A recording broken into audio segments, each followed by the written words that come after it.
Tibetan Buddhist Center. Robina Curtin was born in Melbourne, Australia. She was raised Catholic and in her youth was actually interested in becoming a Carmelite nun. In her young adulthood, she trained as a classical music singer while living in London during the late 1960s. She became a feminist activist and worked on behalf of prisoners' rights in the early 1970s. In 1972, she moved back to Melbourne. She began studying martial arts in 1974, lived for a while again in New York City, and then moved back to Melbourne. But in 1978, her life took quite a change in direction. She took a Buddhist course taught by Lama Yeshe and Lama Zopa in Queensland. In 1978, she ordained at Tushita Meditation Center in Dharamsala. She was editorial director of Wisdom Publications until 1987 and editor of Mandala until 2000. She left Mandala magazine to teach and to develop the Liberation Prison Project, which she ran until 2009. Her nephew's film, Chasing Buddha, documents her life and her work with death row inmates in the Kentucky State Penitentiary. In 2000, the film was nominated for Best Direction in a documentary by the Australian Film Institute. The world is her home. Officially a resident of New York City, she spends much of her time on the road teaching, currently staying in Santa Fe and providing teachings for the Buddhist Center Thupten Norpa Ling. She has been in Taos several times, and for a year or two was actually based here when we were the center of FPMT. It's my humble honor to welcome you back to Taos, Venerable. So kind, John. Thank you so much. You mentioned so many things that I'd even forgotten. So look at you, reminded me of my own life. Thank you, John. Happy to be here, everybody. But you have to tell me that title, John. You made up the title. So what do you want me to talk about? I didn't quite understand it. The title was given to me by Eloise McAllister. Oh, sorry. Oh my gosh. Well, then let's have a look at it. So what do you tell me what I should talk about, John? Set me off in the right direction. I asked Eloise, well, what do you think this means? What do you think she's going to talk about? Yeah. And she said, I'm not really sure. And I said, well, as always, she will talk about everything. So okay, let's talk about everything. I mean, well, actually, it's interesting because today we had a lunchtime teaching in Santa Fe, and we discussed dependent arising, and so that's in a way part of the as how. So I think the thing we can talk about, and this is really the essence of the Buddha's teaching, we're discussing it today. The essence of Buddha's teachings, no matter where, how, no matter which, no matter. Let me close the window. Hang on.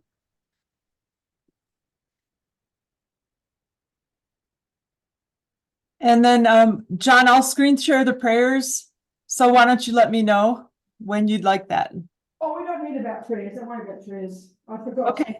Just do one little prayer. Just do one little prayer. Making a big noise here. Okay.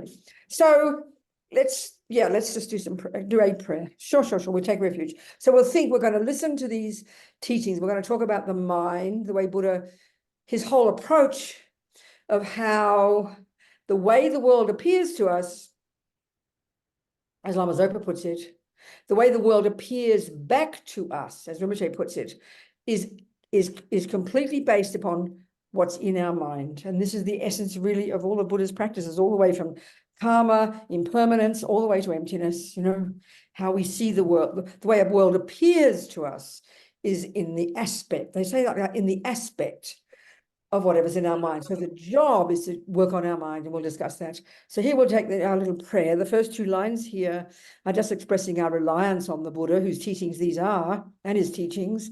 And then the second two lines is our altruistic reason for being here together to listen to these teachings, which is basically so we can become enlightened no matter how long it takes, so we can be a benefit to sentient beings, That's the plan. So that's the first time we've recited. That was in English. Now we'll do it 2 times in Tibetan. Sangye chodang soke chognam la jangcho badu dagni kyapsu chi dagi chonyen gipe sonam ki rola penshir sangye drupa shog sangye chodang soke chognam la jangcho badu dagni kyapsu chi Dagi chonyen gipe sonam ki, drola pencher sange drupashog. That'll do. Sange chogan. And we did the first time was English. Yeah, you can offer a mandala if you like. You can do that. So we just think all the marvelous things of the world, we pile them all up and offer as a request for the teachings. So this ground anointed with perfume, strewn with flowers, adorned with Mount Meru, the 4 continents, the sun and the moon. I imagine this as a Buddha field and offer it. May all living beings enjoy this pure land. Idam Guru Ratna Dalakam Niriyata Yami. That's it. Okay.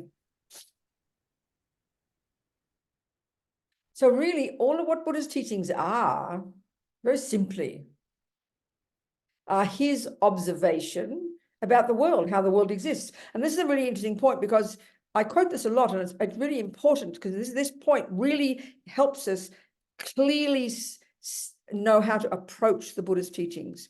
So, we all know it's kind of religion. We just said prayers, religious is prayers. So it's another variation of a religious philosophy on this planet, isn't it? And we also know that all the main religions we know about, the kind of big ones, the popular ones, they all, when we say religion, and this is a view we're very familiar with, when we say religion, we mean a creator. We assume religion means believing in a creator, and the other religions is exactly right. Even the Hindus who view God, karma, they still talk about God. They still talk about the essence, the origin of the universe, all these kinds of things. So they even have a similar view. So the Christians, the Muslims, the Jews all talk about a creator. And that's the default assumption, I think, in everybody's mind, that's of what a religious philosophy means. So therefore we know that it's coming from revelation. The teachings come from God.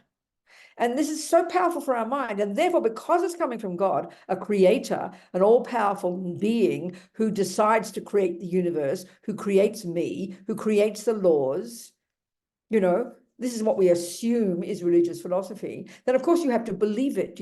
Belief is the only option you've got. You can't say that you can prove that God is right, because if you prove it, that means you become God too. And that's just not possible. So it's of course it's a question of belief. That's a really crucial point, and that it's revelation. So I remember in New Zealand, I always tell this story. New Zealand years ago, in a little city called Nelson, there's a centre there. A man in the audience who happened to be a scientist. His question, which is so fascinating, I've never had a person ask this question before or since, but it's a brilliant question. He said, "Who revealed the teachings to the Buddha?" Right? Because he'd just been hearing me talk about karma, the mind, all these things. Who revealed these teachings to the Buddha?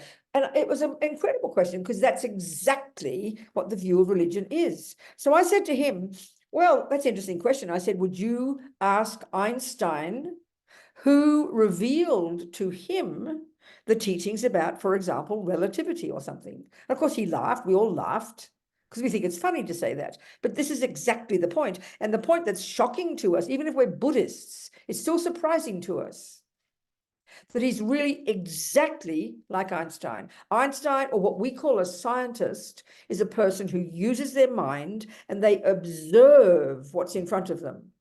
So what do you think a botanist is? A person who is a botanist, or a person who first began investigating botany, and then they looked at things that are growing, they investigated it, analyzed it, did this, tested that, proved this, proved that, they put it together, they codified it as a series of laws, and then they presented their findings. So what they're doing is, this is a crucial point, they don't create botany.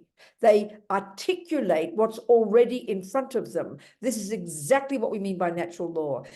Gardens happen whether botanists exist or not. A botanist is a person who comes along and observes what's there. So that's what's surprising about the Buddha. The Christian one is God is the creator of everything. He invented it. But the Buddha is an observer. He's used his mind. And of course, the radical difference in Buddhism is that he would assert much subtler levels of mind that are capable of cognizing much subtler levels of phenomena, such as past lives, future lives, and so on and so forth. But the principle is exactly the same. So it's really important to think that through, because we just kind of go, oh yeah, I believe in karma, I believe in this, blah, blah, blah. That's not the point at all. You don't say, I believe in botany. You don't say, I believe in mathematics. We never talk like that. We would laugh at such silly talk, but that's how we talk about religion, you know? Oh, I believe in karma. Well, I don't care if you believe it. It either works or it's not. I don't care if you believe in botany. Botany either works or it doesn't. And that's the point in Buddhism. That's really the point. And so it's not revelation. Buddha simply has used his mind, in indeed a much subtler level, and this came from these Indians before him, to observe the universe. Honestly, Buddhism is a world view. It's a view about the universe. But the central player in that universe is mind. You know, the mind. The universe, no, minds don't need creating. That's the part that's so interesting. It's not a question of Buddha just being argumentative and saying there's no creator. Buddha's observation, Buddha's interpretation of reality is that, you know, minds are beginningless and endless. They don't need creating. We don't need a boss. We don't need someone pulling, you know, pulling the strings. We don't need punishment and reward, because that's the other view we have. And that's reasonable to think of punishment and reward if there is such a thing as a creator. And there's also the other thing I always talk about. I asked my Jesuit priest friend, I repeat these things repeatedly because they're so powerful, they're necessary for us to understand. My Jesuit priest friend, and I said, how do you define a sin, a negative action? What makes something negative? It's a really good question. And he said, by definition, a sin is going against God's will, doing what God said not to do. And that makes complete sense if you have faith in a creator. It's completely reasonable. But that's the view we have about all religion. So there's no equivalent. There are certain rules that Buddha did make up, but they're just conventional things like how the monks live together and that kind of thing. But in terms of kind of these fundamental, you know, kind of natural things like killing and stealing and the universe and what it is and where we come from, these are natural laws for the Buddha. And so when you ask the Buddha, why is killing wrong? He will tell you, guess what? People don't like getting killed. It's a natural law. So there's a fundamental differences because we're so used to thinking of religion in this way of punishment, reward, there's someone running the show, you know, revelation, all these things. That's not to do with the Buddha. And that takes time to really think, you know. And because his view about there being no creator is exactly the same philosophical presentation as there being no intrinsic I. Because the way that you know, the Buddha's arguing with those previous views, he went through the Hindu system as far as he could go. And they talk about an intrinsic, uncaused, permanent self, an intrinsic, uncaused energy called God. Buddha argues with those very interpretations. You know, Buddha, for example, he talks about, he uses the term superior being. I mean, that's a very powerful view in Christianity, but there's only one, isn't there? God, and he's the boss. But the Buddha would say everybody can become a superior being, and a superior being for the Buddha, an Arya being, is a being who's realized emptiness, you know. So the Buddha would also agree, you know, I always quote this story as well, but it's so telling. In Melbourne, where I come from, a few years ago, I gave a talk at the Catholic University at some conference. Somebody invited me because I'd been a former Catholic, you know. So, and I didn't know what to talk about. So I looked up the dictionary while I was literally there about to give my talk. And I looked at the definition of God, and it said 3 essential qualities: infinite wisdom, infinite compassion, and infinite power. And also this energy called God. I always know as a Catholic, I was a Catholic as a little girl, and I loved God. And I loved the idea that God is everywhere. God pervades the universe. That's an amazing idea. But that's exactly what the Buddha says a Buddha is: infinite wisdom, infinite compassion, infinite power, and pervades the universe. But the radical difference is every single person can become that. So my talk was the similarity between the definition of God and Buddha. I don't know if the Catholics liked it, but that was the talk I gave, you know. So these points are really important because this is giving us the background to where Buddha's teachings come from. I mean, that question was so brilliant. Who revealed the teachings, you know? Well, nobody. Buddha, who revealed to Einstein? Nobody. He didn't come from the trees, didn't come from the moon. He didn't have a vision of it. He didn't have a dream of it. He's not making it up. It's from his observation. And that's why believing in it, you can believe in 1 + 1 until the cows come home. It won't help you. You know, it's only helpful if other people know numbers and you can rely upon them. You've got to know numbers because it's practical. That's the Buddha's approach. So you're just believing in 1 + 1 is 2 is useless. Believing in botany is useless. Believing in karma is useless. You have to understand it and apply it. And then through meditation, you eventually prove it to be true because you observe it. This is the approach, you know. I find that very delicious, quite frankly. And that's why Buddha always says, don't believe a single word I'm telling you. Check it out, look at it. And that's why you take it as your working hypothesis. So what is this view of Buddha's that is our hypothesis? Well, the first one is the mind, you know. As far as the Buddha is concerned, there are 2 main phenomena in the universe, matter and minds. That's it. And this is very much the Vajrayana teaching, actually, that matter is made of the 4 elements.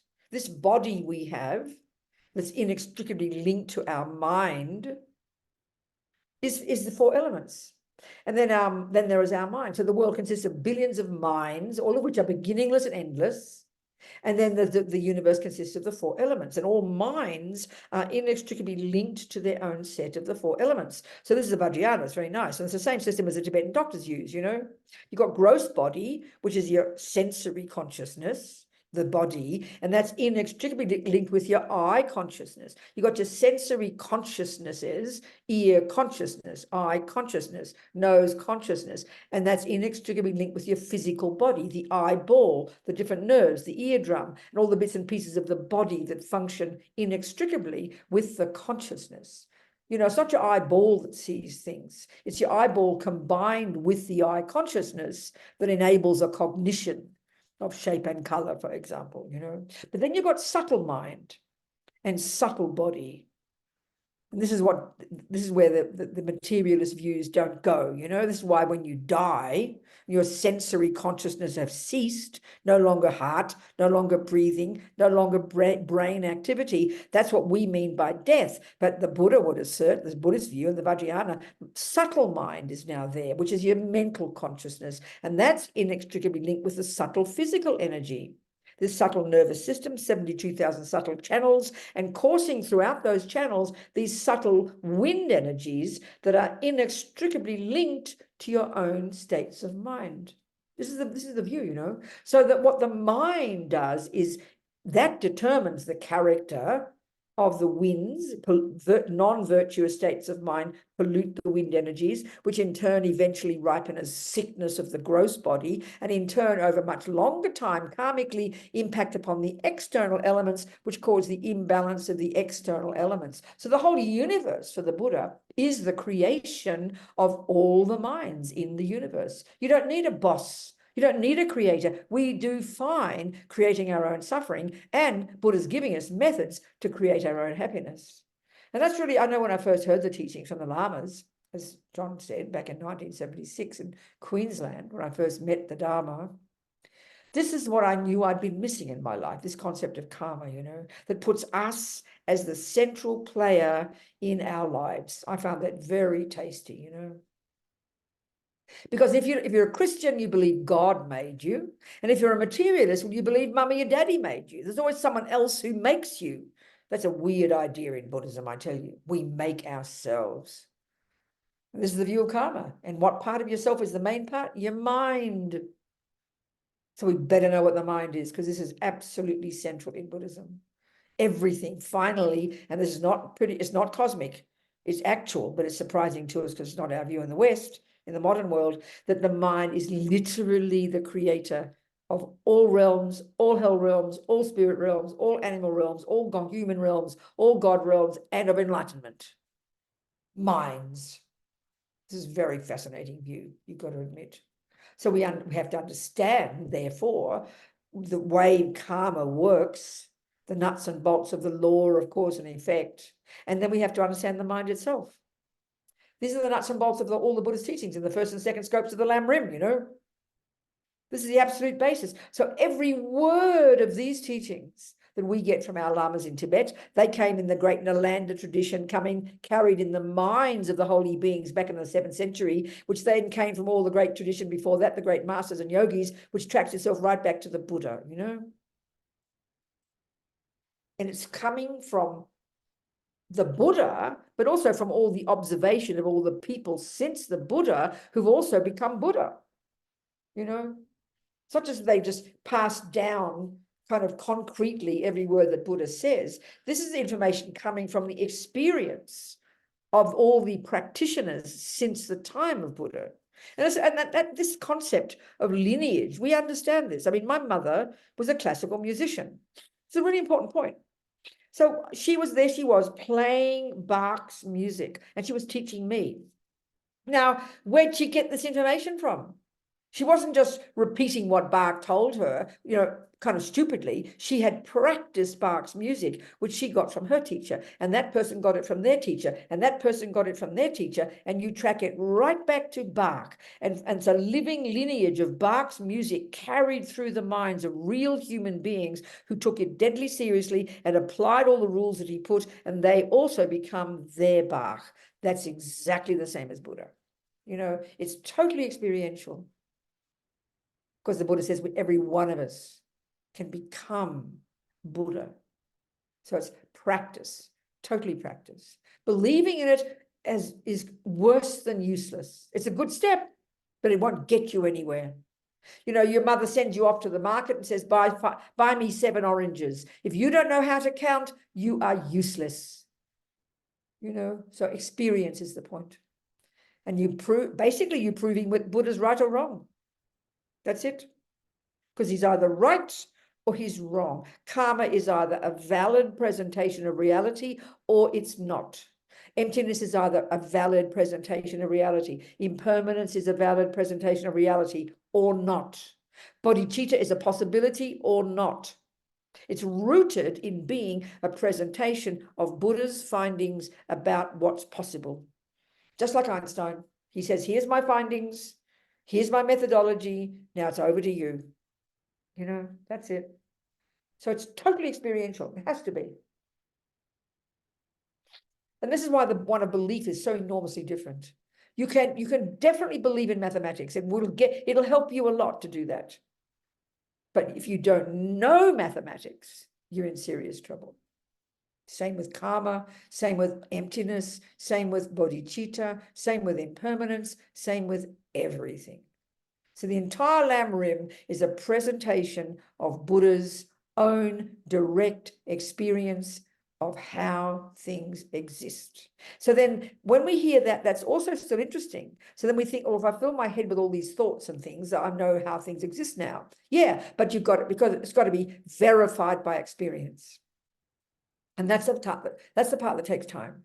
And this is what's an interesting point. The Buddha, one of the ways he's presenting all his teachings, as we know, is the Four Noble Truths. And it's all framed in terms of suffering and happiness. It's Buddha's presentation that you can get rid of suffering and you can get happiness. You know, that's what he's saying. But another way of presenting all the Buddha's path is in terms of getting rid of ignorance and getting wisdom. And what's interesting is that Buddha's methodology of getting wisdom is exactly what the Lam Rim is. So the first level of wisdom is understanding the law of cause and effect. That's wisdom. He says, and why is he telling us? Because we believe the exact opposite. We believe that my mother made me, my father made me, it's not my fault, I'm an innocent victim, God made me, and I didn't ask to get born. So that's what we believe now. And that's no wonder we suffer. We think our life and our suffering and our happiness has got nothing to do with me. And that's a demented idea. Buddha says, sorry, guys, you're wrong. Here's my presentation. So you abide by the laws of karma and you start to test what he tells you. Then you get to the middle scope and he tells you all about the mind and the delusions and how the mind has delusions and has virtues. And we have to learn to distinguish between them. Why? Because the delusions are the cause of your suffering and the virtues are the cause of your happiness. So you better learn to know the difference. So you study the view of the mind. Extensive, detailed presentation of how the mind functions, you know.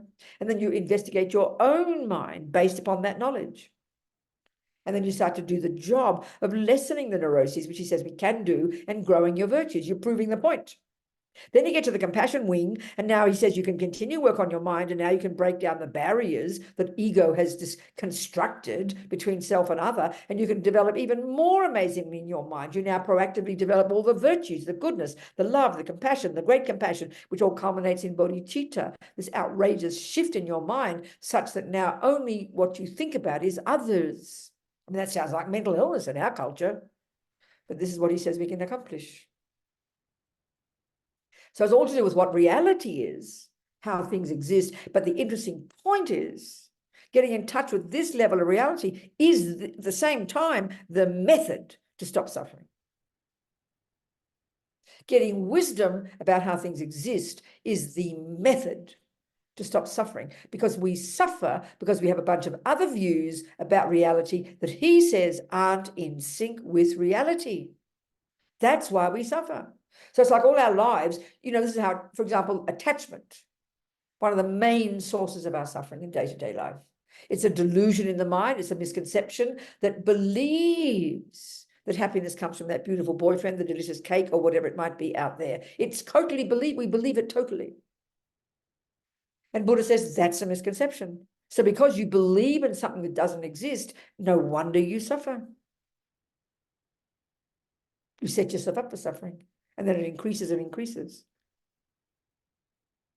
Whereas if you learn to realize that the delusions are fantasies, you lessen your suffering because you're starting to see things in a more realistic way.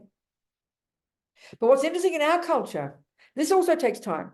So we think of wisdom, we think of a very clever person, but this is the interesting, so different, the point. In our culture, if you have wisdom, that means you have a lot of knowledge, and even you can be very clever, playing the piano, being a carpenter, being a physicist, incredibly sophisticated knowledge, and very, very clever. But you know what?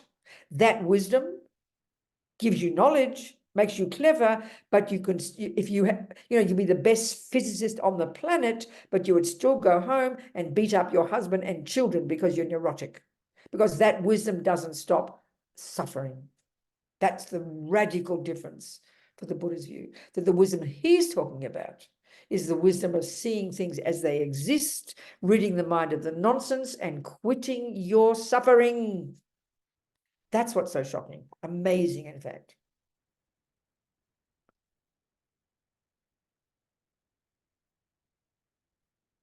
I think the Buddha's great. I love the Buddha.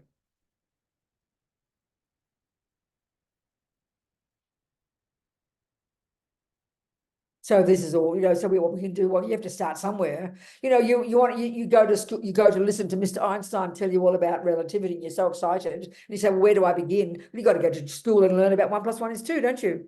And even that, you've got to even hypothesize even that before you prove it's true. You've got to open your mind to the possibility that 1 + 1 is 2. You can't just say, yes, it's 1 + 1 is 2. You've got to take it as your hypothesis, and then you go home and you prove it. That's how knowledge is internalized from the very beginning, But the commonest question we ask is, oh, I'm supposed to believe in karma, am I? It's just so ridiculous. No, don't believe in anything. Take it as your working hypothesis. Prove it for yourself. Takes time. What else can you do with it?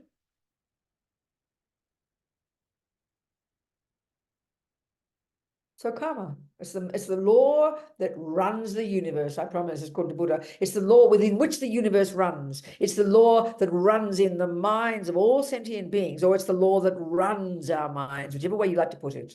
It's Lord Buddha's presentation of how the mind works and how we then behave on the basis of that, and therefore how we suffer and are happy. So his view of suffering and its causes, is the starting point, the Four Noble Truths. First, he presents that there is suffering, and there are 3 levels of suffering.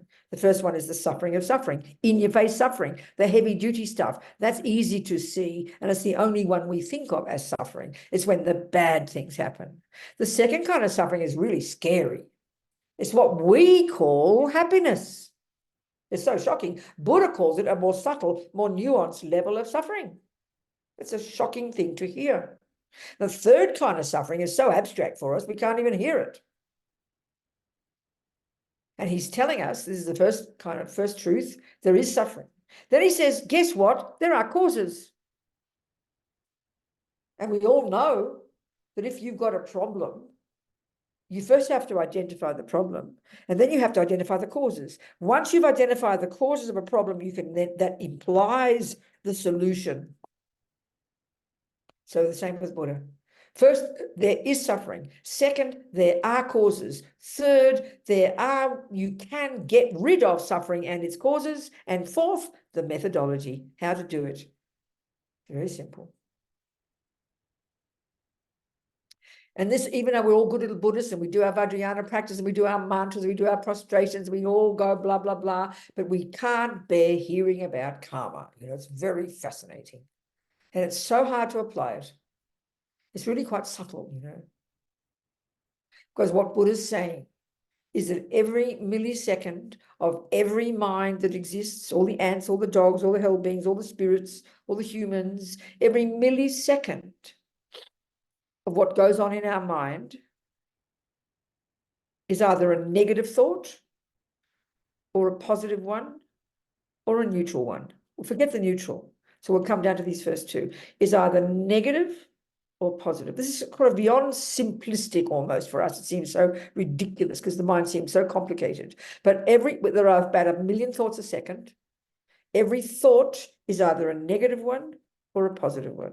And Buddha says negative thoughts then cause you to use your body and speech in ways that harm others, and positive thoughts cause you to use your speech and body to help others. And that the long-term negative actions of body and speech and mind will eventually leave seeds in your mind that will ripen as your future suffering, and positive actions of your body, speech, and mind leave seeds in your mind that eventually ripen as your happiness. That's the essence of the entirety of the whole complex view of the law of karma, you know.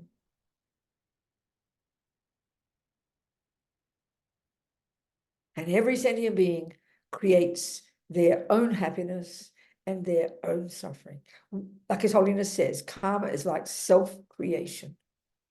The idea is really simple, but it's so mind-boggling to us because it's absolutely not the way the world appears to us. It really does appear to us, doesn't it? All comes from the outside. I'm this innocent victim that somehow got plonked on this planet, no idea why. No one consulted me, somebody made me, and now all this stuff comes at me. You know, bad stuff and good stuff, and no one knows why. We say it like that. In the West, we say it, no one knows why. We say like that. You know, no wonder we're living in fear. No wonder we're neurotic.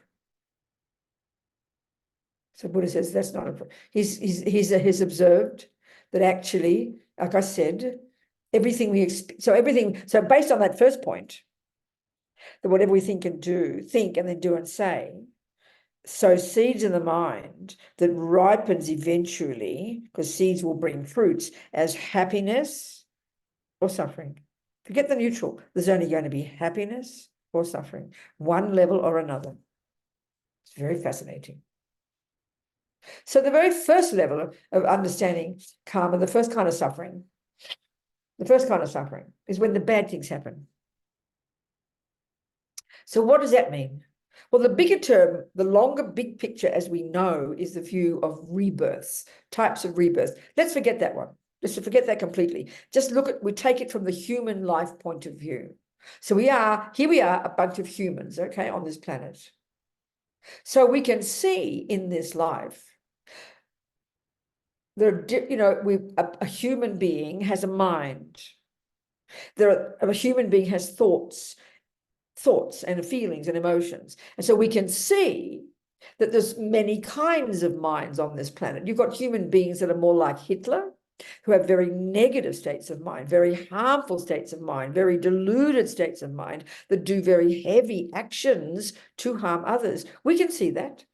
And then we can see there are some humans who've got very nice minds, who predominantly are kind and loving and patient and generous. We can see that. So this is one way our karma ripens from the past, in the kind of tendencies we have in our mind. But of course, the big shock for us is we think they came from mummy and daddy. They did not. Buddha says. This is one of the first points if you really want to start practicing Buddhism. And this is the biggest shock of all. Because the materialist view only posits a brain and the physical. And clearly your brain and your genes and your DNA came from your mummy and daddy. That's not argued. Buddha agrees with that. But that's what we think. That's what we think our mind is. Therefore comes from my psychosis, comes from my father. My compassion comes from my mother. No, they don't. This is very shocking to hear it so bluntly. But even people who are Buddhists, oh, I'm like this because of my mother. I'm like this because of my father. No, you're not. They play some role, yes. So the way to say it, for example, my mummy, she was a classical musician. So when she observed her little Bobsy, that's me, you know, she saw from her own wisdom of music that she saw I had some potential. So she taught me, in fact, she taught me singing. I remember I loved singing. I loved it. Well, my other sisters and my brother would go to the football and all scream and yell and shout, and I didn't like that. I stayed home with my mum when I was a kid, quite young, 12, 13, 14, and I learned, she taught me how to sing, classical singing, you know. I loved it. It was so wonderful. I loved it. So the fact is, everyone would say, oh, well, Robina's good at music because she got it from her mum. No, I didn't. But what you could say is, from the Buddhist point of view, my mother got born in this life with a tendency to be good at music. And where did she get that from? By having done it before. It's hardly rocket science. Tendency just means habit. And then you can say that Robina came into this life with a tendency to be good at music because she's practiced it before. And conveniently, I got born to a mother who was good at music. So she saw my potential and she taught me music, which nourished my potential for music. But my potential for music is mine, which I brought with me. And my mother's music is hers, which she brought with her. And the same with anger and everything else. Oh, Robina's angry because her father's angry. No. Robina's angry because she has a tendency to be angry. My mother didn't have to teach me anger. She had to teach me music, but not anger. I was really good at anger. I knew how to do it. Why? Because I brought it with me. It's really not a very complicated concept, but it's so shocking to us because in both cases, Christianity, that a soul comes from God. There's no you before you in this life in Christianity. So to think that you bring your own anger with you is a very weird idea. And equally, the materialist view, there's no I before I in the mother's womb. You come back from your mummy, daddy, grandma, grandpa. That's the track you track back. Not for the Buddha. Not for the Buddha. So it's a radically different view. I find it very delicious. I find it much more viable, you know, than thinking I'll get my psychosis and my music from my mum. Or from God, for that matter.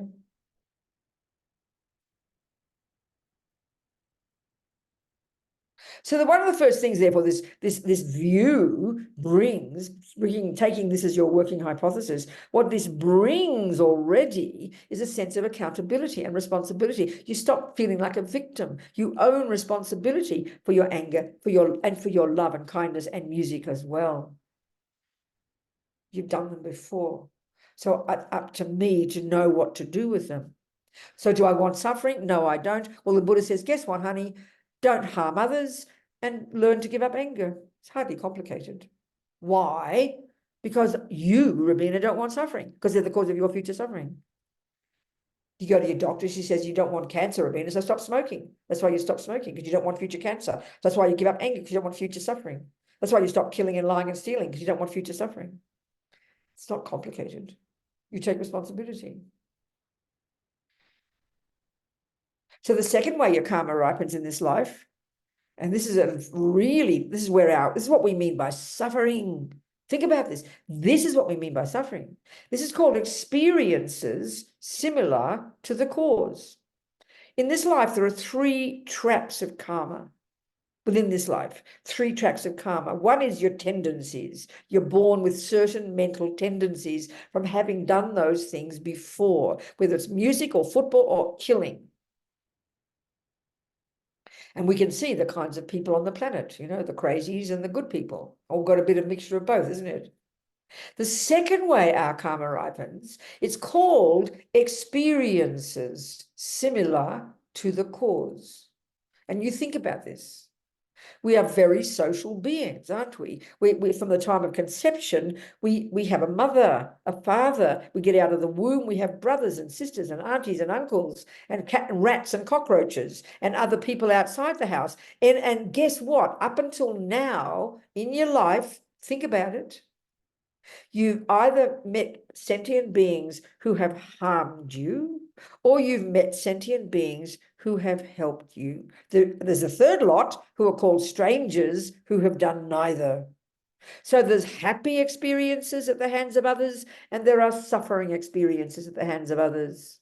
So this kind of karma really is it's like how you're seen and treated by others. And this is where so much of our suffering comes from. People lie to us, steal from us, harm us, don't believe us. We know this is the worst nightmare. You fall in love with your husband and he cheats on you. People reject you. Your children reject you. People lie to you. You get sacked from work. Look at all the suffering we have in life in relation to other sentient beings. That's what we mean by suffering.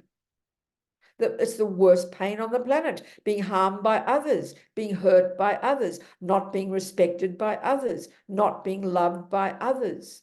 This is called the experiences similar to the cause. What cause? Your cause. And you know what? Karma is personal.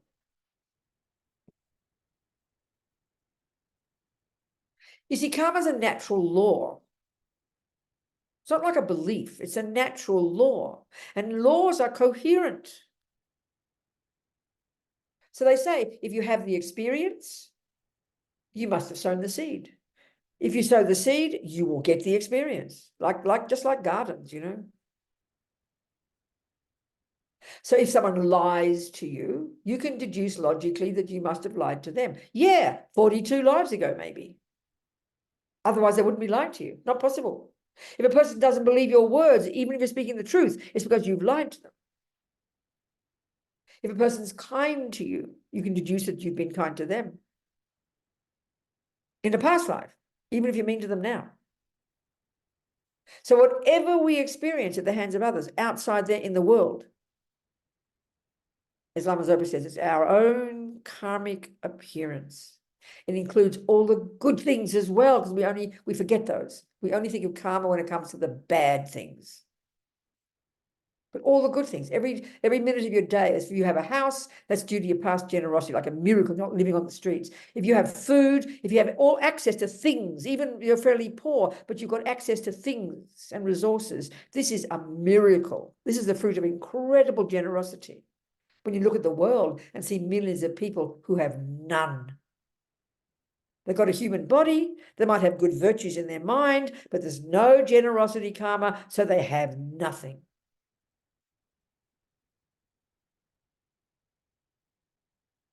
People get lied to, raped, stolen from, murdered, tortured.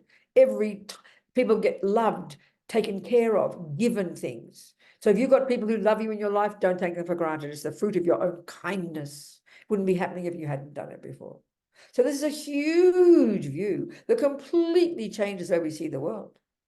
It's not just a bunch of good luck and bad luck, which is how we think about it. It's not unfair or fair. That's a complete fantasy.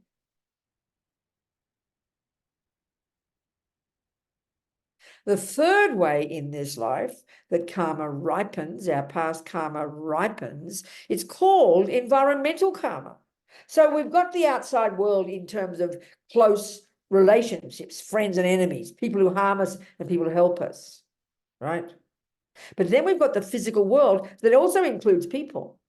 So, the environmental karma, for example, let's use one example of one action. So the tendency similar to the cause of past killing is that you'd wake up in this life, even in a human body, with a tendency to kill. Well, look at the human race. Most humans have a tendency to kill. Most humans. It's considered normal. That means the karma of past killing. It continues as a habit. The second way your killing ripens in this life is as an experience similar to the cause, which is you get killed or you die young. Look at the world. Look at the world. Babies die. Fetuses, before they even get out of the womb, fetuses die, you know, miscarriages and abortions. That's the past killing karma of that person.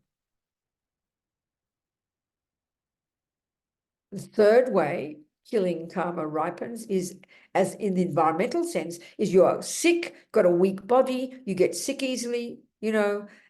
The other way, and the physical world harms you, like polluted water, polluted air, bad food, or you're very sick and you get sicknesses. So COVID, for example, is the collective karma of the entire human race of past killing, such that just kissing your grandmother causes you to die.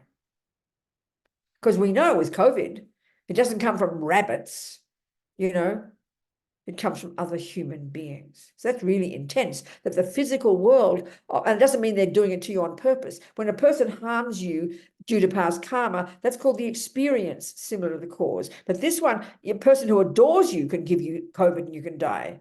So that's just the karma of collective killing, that other human beings, by having contact in certain ways, you get a disease and you die. That's environmental karma of killing. So the Buddha is saying this is the law that runs the universe.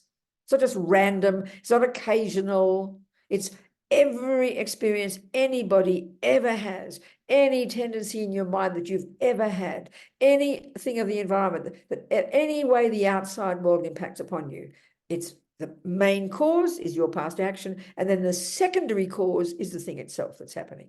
And that's the practice to cultivate. That's the attitude if you're trying to be Buddhist. If you're trying to be, no one's forcing you. That's how you apply karma. Always it's the past cause. The first one, you get sick because you think you got a cold. You think you're sick because, you know, you ate the wrong food and you're vomiting. Yes, the food did cause you vomit, but there's a secondary cause. The main cause is past harming others, that the food you ate causes you to vomit. The genes from your mother that are genes that cause cancer. Yes, but you created the cause from past killing to get born to a body that has genes to get cancer. Always the cause is coming in your own mind first. This is really hard for us to practice because it's not evident. So we have to learn it and remember it and apply it. Then, of course, all the happiness you have, and we never think this because we just take them for granted. We never think of the virtue we must have created just to have a decent human body, just to have things in the house, just to have food and a bit of a job and something. It's like a miracle how much virtue we must have practiced, but we never think that. We just take it for granted, you know. So the practice of karma, applying it, is really dynamic and is very powerful for our practice. And this is the junior school entry level, grade 1 first, before you even start to look at your mind, you know. It's huge. Any questions, people? Any questions? I've been talking for 50 minutes. Any questions?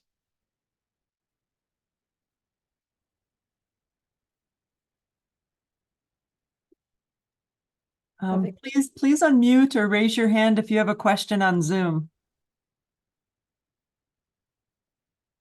Nothing. If you don't have to have it, it's okay. We can keep talking. Yeah, so, you know, so it's like if everything you think and do and say is a karma that drops a seed, you know, into your bank vault, I like to call it that, because nothing goes astray.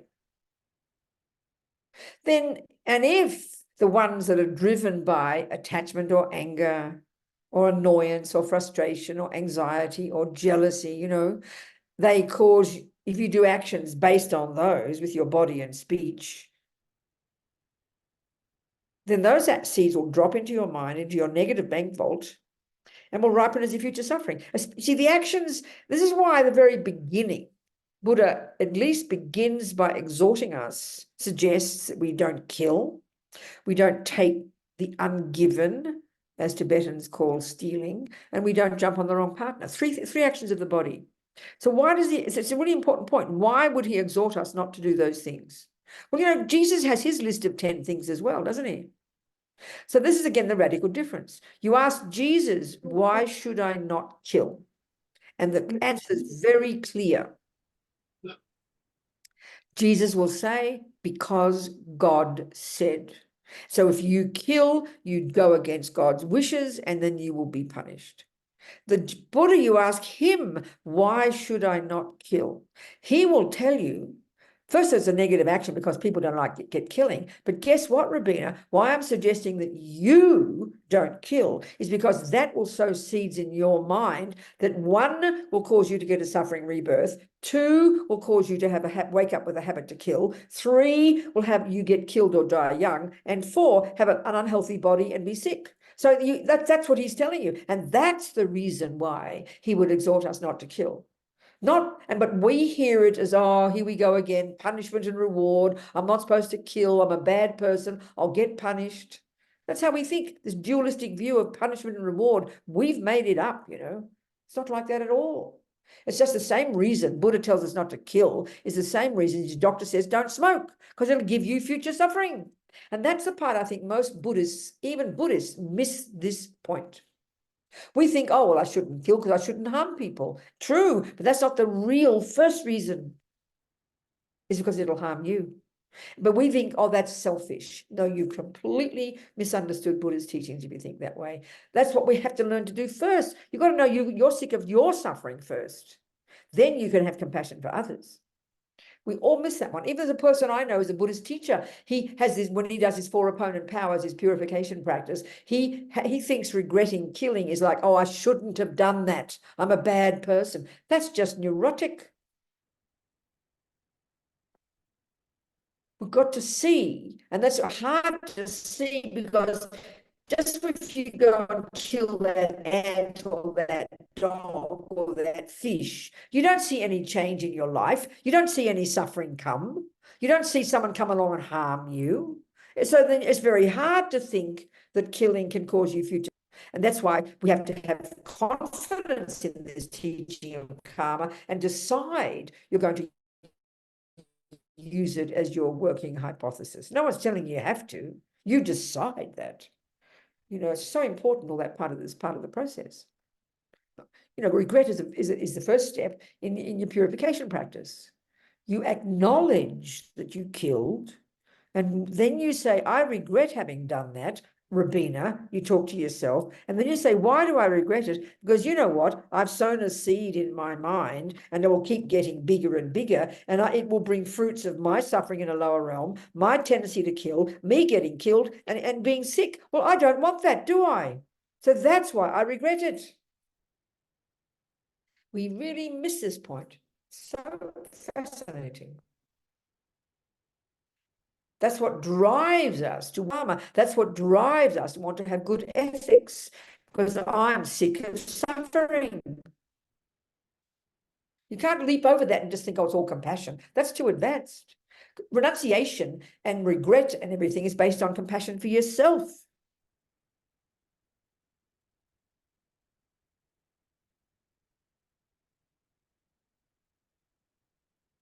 Any questions?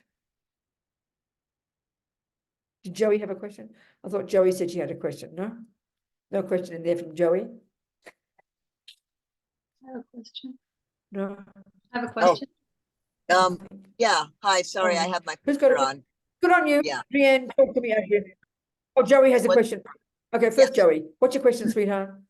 Yes, I was wondering if killing different things, if it's like, if killing is just killing, like killing a roach and a fish is equivalent to like killing a human or an animal. I missed the first part of your question, Joey. Sorry. I was wondering if killing a roach or a fish is like equivalent to killing a human or a dog. Like, is one life more important than another? No, I understand. I understand it. When you take refuge as a Buddhist, you decide to take refuge, and then you decide to take the 5 layperson's vows. The vow is to not kill, and what you're vowing to do is not kill humans.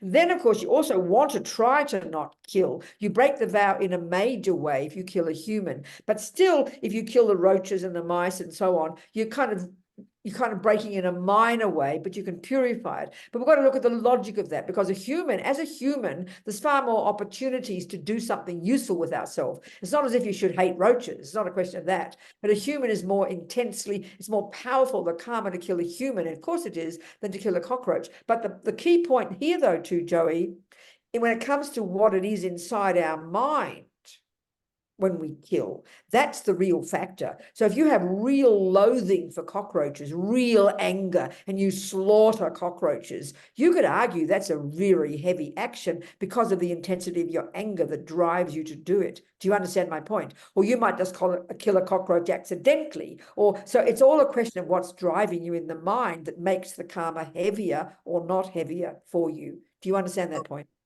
Yes, I do. So it's the anger and the emotion. It's the motivation behind it. Let's go into Oh. that now. We'll go into more details on that point now, Joey, in a second, and that'll help you understand the point.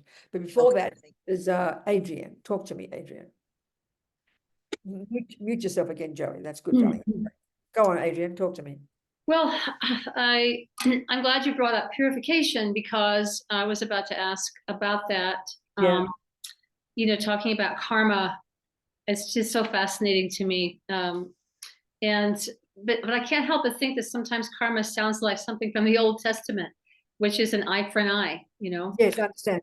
And so I was thinking that, then I started thinking, well, you know, so how, you know, all these lives we've led, including this one we're leading now, there's so many things we do right and wrong every day, you know, negative thoughts and positive thoughts every day. Yeah. And then we bring along with us whatever has we brought along with us. That's right. But you know, how can we purify and create what I like to call, because I still come from this old religion life, I like to call a state of grace. You know, grace. That's right, exactly. But, yes, exactly. You know, but I like the word grace, and Yes. but purification works for me too. So Yes, how exactly. how do we purify? 42 lives ago was a Understand. number you used, you know, Sure. and I understand. I and on a daily basis as well. Yeah, I understand exactly. I understand exactly. Okay. So, you know, okay. So, you know, okay. If everything we think and do and say leaves a seed in the mind, so we have to assume if our mind goes back and back, there must be trillions of seeds. And then we have this decent human life, and that's I know Lama Zopa says we should be so happy about that, because we must have created such virtuous karma, probably practiced in the context of keeping vows in a spiritual practice. So already we've got a good situation. So then now is the opportunity to then take this view of karma as this natural law that runs my mind, just like the natural law of botany runs the garden. And we look at the present state. And so then what we have to do is learn to identify what a weed is, and then we have to learn to stop growing the weeds and then pull out the weeds that are there. And then we have to learn what the flowers are. We have to know how to grow flowers and blah, blah. It's the same principle here. So we learn the fundamental teachings about the law of karma. Then we learn about the mind, and then we learn to practice. And then so the basic practice every day is at least refrain from doing the heaviest negative ones. And that's already a tremendous practice. If we can at least refrain from dropping the heaviest negative seeds in our mind by not killing and not stealing and not lying, that's even without a vow yet. That's pretty tremendous. You start with that. You start with at least don't sow more seeds, more weeds, you know. You start with the heaviest stuff.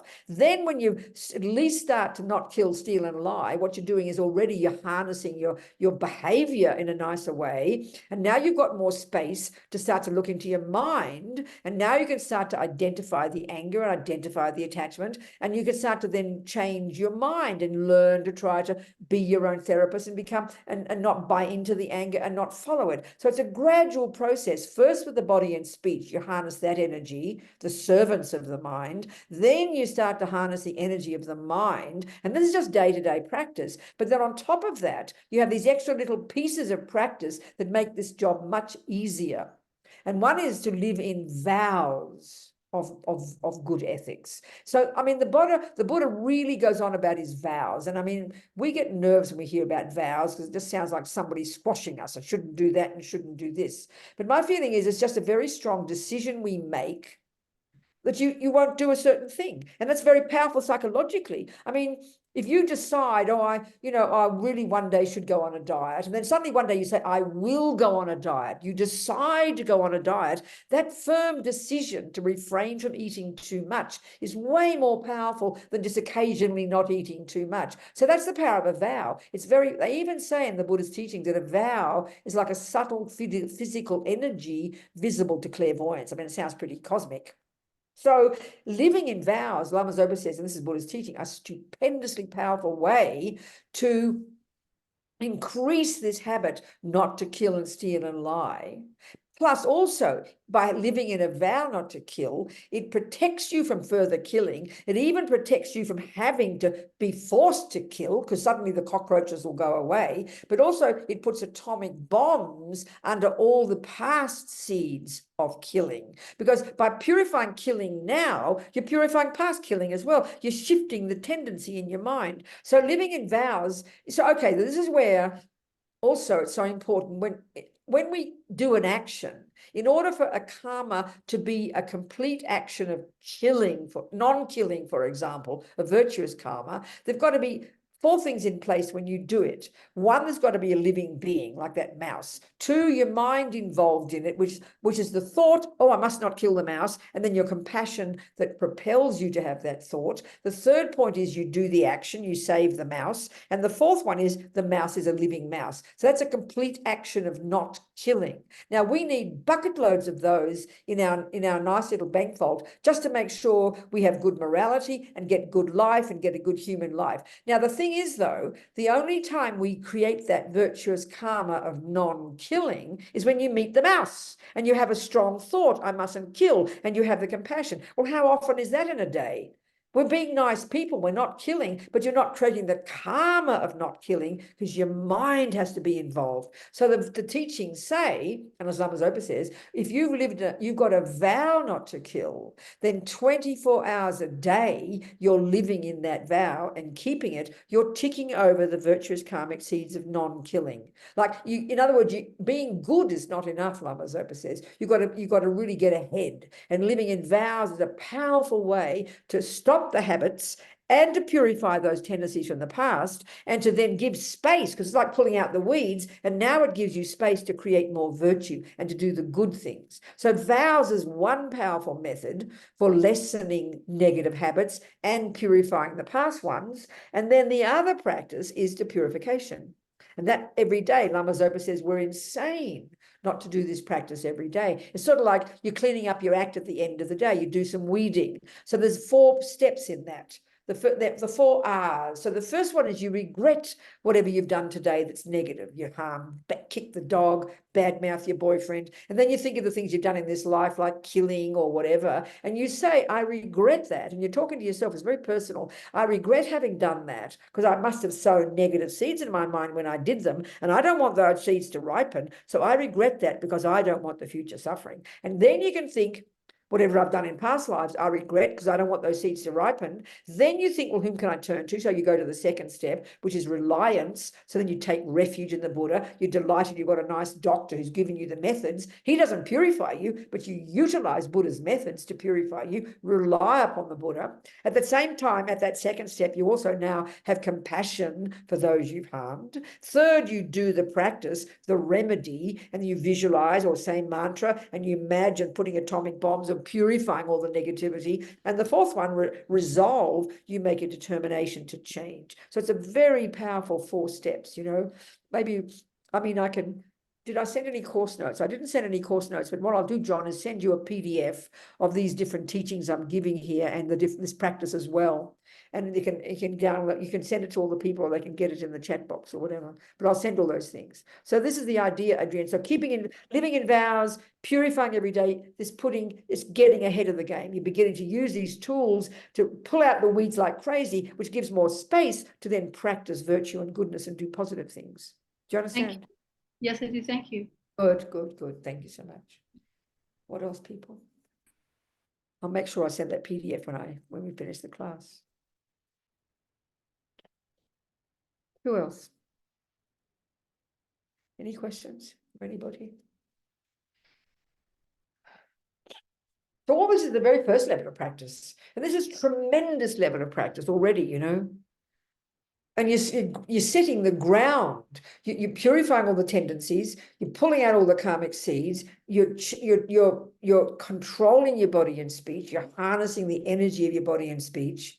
So at least you don't do the things to harm others. And even if you die just at this level without doing even much more work, you can guarantee you've set yourself up for another really good human life. And this is the power of vows now. I always use this example as well. Here we're talking long-term, many lifetimes, you know. So we can see, if we look into this human realm, you can see the 7 billion people or whatever it is, I don't know, maybe 8 by now, I don't know, who have got a human body. And this is the result of each one of them at the time they died. A karmic seed of theirs of non-killing was triggered that gave them this human mother. That's the cause. But have a look at the humans who have they've got a tendency to kill.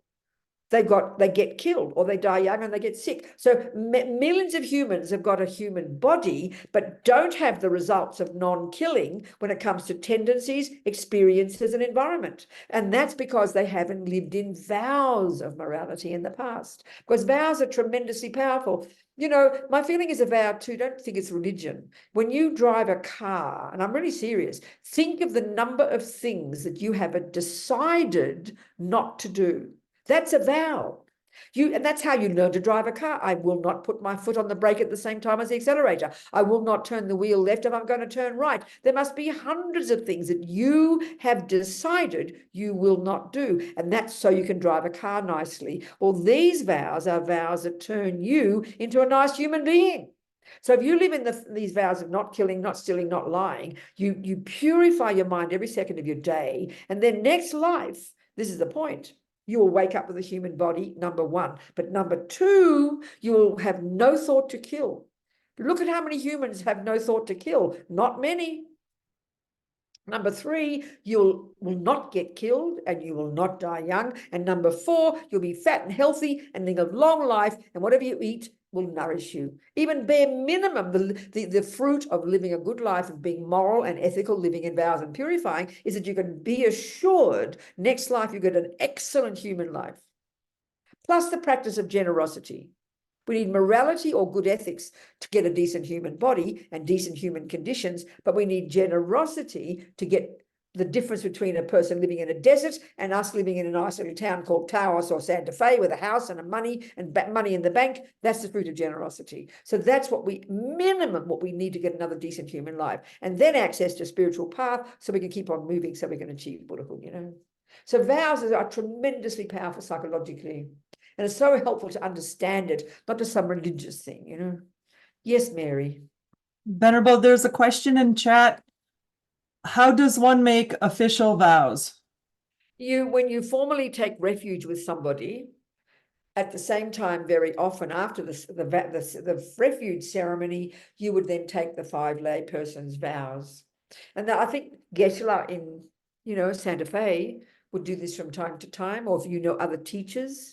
I know sometimes, because there's no teacher resident in this New York Center, because I'm from New York, then I've been given permission to do it by Lama Zopa if there's no other resident teacher, so I'm doing it on June the 3rd, in fact, in New York, and people are coming on Zoom as well as people in the center. So it happens regularly in the centers, and you should check out the teachers you like, and then you'd request them, to join one of the ceremonies. What else, Mary?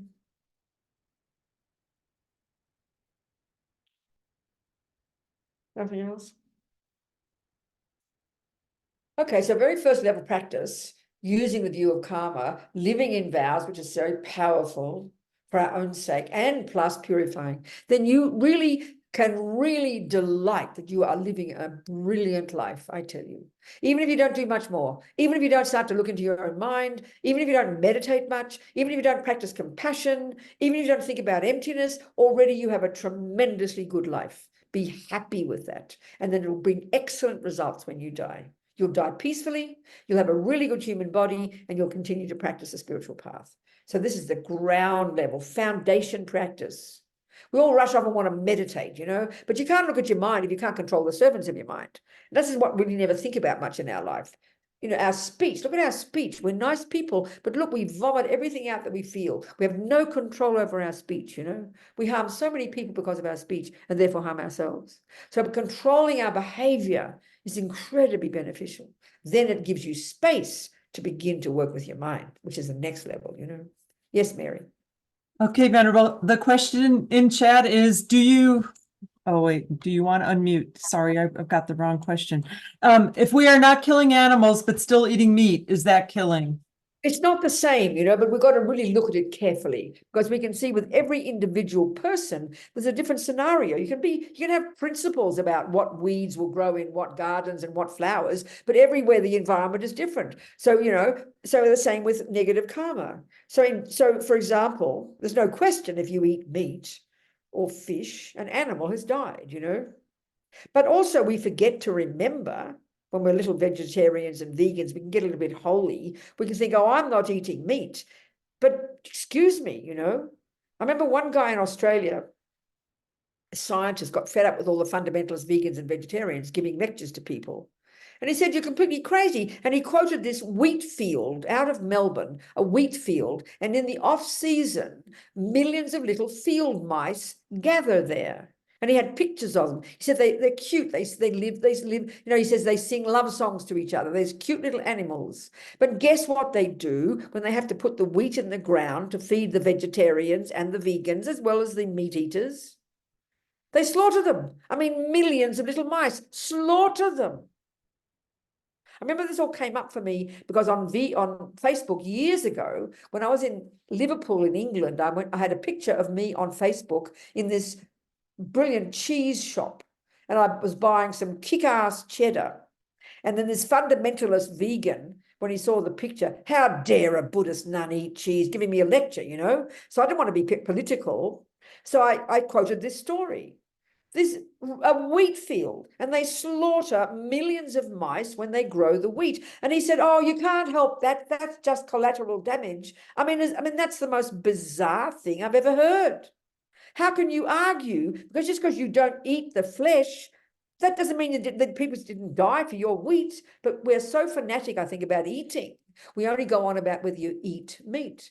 But I mean, we're killing all that just by existing. This is what it's teaching. It's true. Wherever you find the universe, you're going to find living beings. Our body is a working zoo, is a walking zoo. Under our armpit, our mouth, living beings are living in us. We're slaughtering them every day. We're breathing them in. We're standing on them. We're driving on them. And we happen to eat some of them. But it's not only when you eat that people die, creatures die, you know. So given this scenario we live in, at least we become conscious. And the idea is to do as little as possible to harm sentient beings. But all we can do is our best. We can't guarantee we won't. So then we be conscious. So now when it comes to eating meat, the karma is different for each scenario. So if I go out in the backyard and I get the chook, like my father, we had chickens, we call them chooks in Australia, and he'd go and kill one for Christmas, you know, he'd chop its head off and we'd eat the chicken. Well, that's far more negative karma, because my father didn't just go and get a piece of chicken from somebody. He had the thought, I will kill. He had the thought. You see, if there's no thought to I will kill, even if you're eating meat, you've got to be very reasonable when it comes to karma. You know, it's not a question of getting away with it. When you have the thought, I will kill, and then you get the sentient being, and then you kill it, and of course it's attachment, and then it dies, that's a complete action of killing. But if someone serves you a piece of fish, you mightn't even like to eat meat, but you eat the meat. How can you say there's much negative karma there? So it really depends on the time, the space, the person, you know, your tendencies, things like that. Of course, the ideal is to try and do whatever we can not to harm sentient beings. But just to not eat meat is not going to still save the lives of all those millions of, I mean, look at all those little boy, you know, when you read about it, and they're only now they're trying to change it in the chicken factories. If you're a boy egg, when you come out of that, if you're a boy, that you're useless, they slaughter, they throw that little chicken, that little baby boy chicken in its egg into a machine where it rips it to pieces live. It is like unbelievably monstrous, you know, so that no one knows about that. That's so you can get a nice egg, because it's the girls who give the eggs, not the boys, isn't it? So there's animals dying all the time. And of course, the meat industry in our planet is said to be appalling. It's destroying the planet, not to mention anything else. So, I mean, there's so many ways of looking at it. So within our own lives, and especially if you've got a lot of if you've got strong attachment to meat, then you could argue it could be beneficial for you to give up eating meat because you've got so much attachment. Because attachment prevents us from seeing the suffering of others, So there's many ways of saying it. So when you take a vow not to kill, though, no, it does not say not to eat meat. But if you go kill the fish, or even if you think about it, if let's say you say, oh, thank God someone else killed this fish, now I can eat fish. Well, you might as well say you just killed because you had a thought of rejoicing in the death of the fish. That's heavy. So there's various ways to see it, whoever asked that question. Okay. And also, you see, we tend to think in our culture that it's what do you call supply and demand. But that's not factoring in karma. I always remember one time in Maine, suddenly, because they got lobsters, suddenly one season there were 10 times more lobsters than usual. So initially the fishermen were so happy, but it deflated the price. So suddenly the Maine state government had to spend millions of dollars on marketing these extra lobsters, Now, nobody ordered those lobsters. It was the collective karma, all the fishermen, for their prices to deflate, and suddenly all these sentient beings had the karma to jump into lobster mummy eggs. No one invited them. No one ordered them. So karma's more than just supply and demand, Or you can even argue if people, let's say, have a karma to kill and have a job in a factory where they kill. Let's say you run out of chickens because if people stop eating chickens, well, people will still be born with a karma to kill, so they'll just go to the sheep factory instead. And the creatures, the sentient beings who would have been born chickens, now there's no longer chicken mummies available. They'll get born to a lamb or a fish mummy. Because if you've got the karma, you'll find the way for sure. So there's more to it than merely supply and demand. And there's more to it than, oh, you shouldn't eat meat because it's a creature. Eating your bowl of veggies, many beings have died from that. So at least we become conscious, realize that our life is in dependence upon the death of many creatures. So have compassion and do as little as we can to harm others. That's the main thing, Hope that answers the question. What else is there? There's another question in chat. Yes. Is there negative karma associated with the rise of the promotion of polyamorous, non-monogamous type relationships? I think we've got to really unpack all these things, The main delusion we can see, the Buddha says the main delusion is attachment. And we can argue, I think, the main object of attachment that triggers the greatest pleasure is another human body, isn't it? And so, of course, when you take a Buddhist vow, you take the vow of no sexual misconduct. It's saying at least not to cheat on your partner. It's not saying about marriage, and that's a Christian idea, because Christians talk about this being a gift from God. Nothing like that from Buddhism. So you harness your attachment energy, but at least if you do have a relationship, you don't cheat on that relationship. That's the main vow for sexual misconduct, or as His Holiness says, don't rape, But whether you have one or three partners, that's a very personal decision, I think. That's up to, but I mean, it's sort of like when you take a vow of sexual misconduct, not to do sexual misconduct, you can sleep around. If you don't have a partner, no one's saying you can't have 6 boyfriends a day. You're increasing your attachment. You mightn't break a vow. So we've got to see the thing behind the vows is to help harness our energy so we don't suffer. So when we understand the depth of attachment and that drives these relationships that we call sexual, they can be incredibly suffering to oneself. But we've got to see and understand that, not be moralistic about it.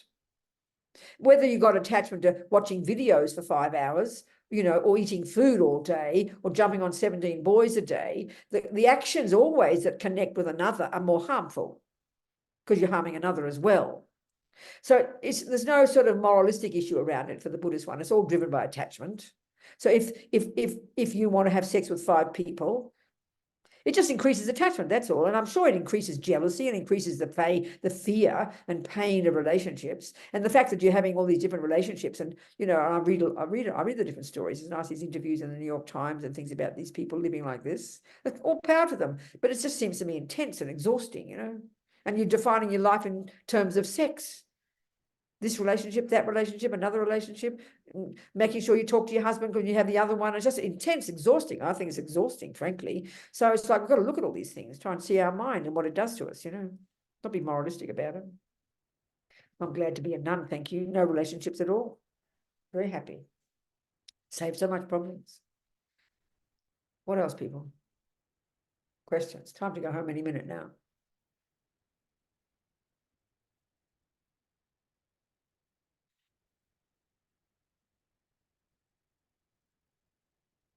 Maybe that's enough then, that'll do. I've talked a lot, I haven't quite finished at 7:30, but it doesn't matter. We can finish. But let's just do that. Let's do a few verses. His Holiness the Dalai Lama, as we know, a few months ago now, Venerable Roger went to His Holiness and asked if there's any indication of Lama Zopa's rebirth. And His Holiness said, no, come back in 6 months. But meanwhile, the students to recite this text called called the names, chanting the names of Manjushri, okay? And so some of us do that every Saturday. I lead a group on Saturday morning, and because it takes 30 minutes to do it. Of course, we're lazy, we can't be bothered. But I think it's really nice if you have it, and Mary can put this in the chat box, and you just do a few a day. Just even if we just do a few, you're keeping alive His Holiness's wishes, and of course, it's creating the cause for us to have Lama Zopa come back. So let's do a few verses, any verses at all, doesn't matter. Just go to any page, Mary, and we'll just do 1 page of verses, just to create the cause. Okay, here we go. There we go, page 6. You just go right there. So with pleased and happy attitudes, with joy, their bodies those of wrathful deities, protectors who assist the Buddha's deeds, their bodies bowing reverentially, paid homage to the true awakened one, protector, blessed one, Tathagata, and joining his 2 palms together, respectfully, he said before the Lord the following: O omnipresent Lord, for my well-being, with due concern for me and for my sake, may I reach complete awakening upon the basis of illusion's net. That'll do. That's enough. That's enough just to keep the request alive. And now we do the prayer for the swift return of Rinpoche that written by His Holiness. Ling Rinpoche was in New York recently, and he said we really should do this one, creating the cause. Because when we remember, this is dependent arising. We think, oh, well, if Lama Zopa is such a holy person, and he is, then he comes back if he wants to. It's true, but it's dependent upon students. You could be the best doctor on the planet. You know everything about how to heal people, but your hands are tied if people don't ask you to heal them. You just go barging around healing people. You've got to wait for them to come to you. So here, Lama Zopa Rinpoche, he has the power to come back in as many rebirths as he likes, but it's dependent upon the students of his requesting him and wanting him to return to teach us. That creates the cause, you know. Peerless teacher and assembly of the children of the victorious ones, Shravakas and Pratyeka Buddhas, victorious Losang, father and sons, along with the lineage masters, all the objects of refuge of the infinite lands, please bestow the virtue and goodness of accomplishing this prayer here and now. Holding and spreading the Muni's precious and complete teachings through explanation and practice, you wore the armor of patience that is never discouraged. Incomparable Venerable Guru, to you I make request. While striving single-pointedly for the sake of the victorious one's teachings, the sole gateway through which all benefit and happiness emerge, and from other living beings, you suddenly departed to peace. Such a great loss. Nevertheless, through the undeceiving truth of the blessings of the ocean of the 3 jewels and the great waves of bodhicitta of the children of the victorious ones, may the smile of a reincarnation swiftly beam in glory for fortunate disciples. And we just dedicate, thinking here we are, been 90 minutes, has gone like a dream, 85 minutes. All these seeds we planted, every thought has gone in. May we nourish these seeds with our practice, so they do develop as we motivated in our Buddhahood, so we can benefit others. Jang Chubs, and may God compassion grow and grow in the hearts of all. Jang Chub Semtog Rinpoche Ma Kye Panam Ke Guchig Ke Panyampa Me Pa Yang Gomne Gongdu Helba Shog. That's it, everybody. Thank you, John, for having me, and all you kind people for coming, and Mary for organizing, and you people with your questions. And keep moving, keep moving, keep moving. And I'll put into the chat box now. No, I don't. I'll send it to John, and John can make sure everyone receives it, John. These PDFs showing about karma and purification and the vows and things. I'll send that now. Okay, sweethearts. Thank you, thank you. Thank you, Thank you, darling. Thank you, thank you, thank you. Thank you, Venerable. Venerable. Thank you. Thank you, Venerable. Thank you, Venerable.